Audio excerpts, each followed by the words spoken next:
В связи с тем, что сейчас идет смена сезона и погода меняется каждый день, выросло число заболевших ОРВИ. Но, как рассказывают врачи, ничего катастрофического в этом нет. Такие явления наблюдаются каждый год. Также медики отмечают, что большинство поступивших – это дети. Нет, такого столпотворения нету, но все равно в холодное время, конечно, обращаемость с ОРВИ намного больше. Клиника этой инфекции начинается с высокой температуры до 38-39 градусов, симптомов интоксикации, это снижение аппетита, вялость ребенка, отказ от груди. При наличии первых симптомов нужно обращаться за помощью к врачам, ведь чем раньше начать профилактику вируса, тем быстрее и легче проходит лечение без осложнений. Данный факт подтверждают и сами родители. Сначала была повышенная температура, мы думали, это просто грипп и лечились дома, но сыну не становилось лучше, тогда мы привезли его в больницу. Сейчас получаем полное лечение, говорят, идем на поправку и скоро нас выпишут домой.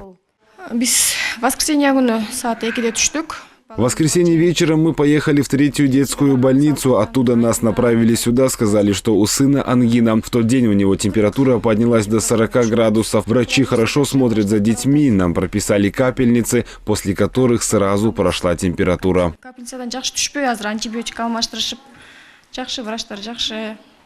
Инфекционная больница работает и принимает больных круглосуточно. По словам заведующей отделением, койко-мест на данный момент хватает и никакой паники создавать не стоит. Большинство обращающихся за медицинской помощью – это родители детей до 14 лет. На данный момент 25 больных получают медпомощь в нашем отделении. Среди поступивших ни у одного нет осложнений. Лечение проходит хорошо, лекарствами отделение обеспечено. Эпидемиологическая ситуация по всей стране считается стабильной, рассказали в санэпиднадзоре. По их данным, в этом году статистика практически ничем не отличается от прошлогодней. Единственное, на этой неделе официально зарегистрированных заболевших немного больше, чем на прошлой, но и это имеет свое объяснение.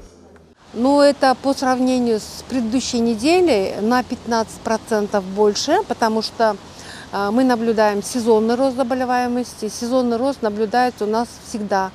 Это вторая половина сентября начинается, и он начинается еще больше. Вообще сезон начинается с октября, мы говорим, но рост заболеваемости начинается с конца сентября.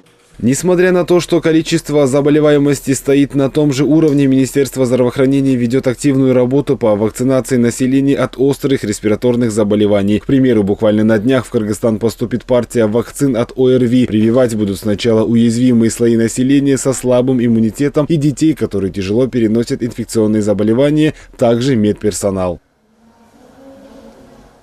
Малик Аюпов, Бекзат Машрапов, ЛТР, Бишкек.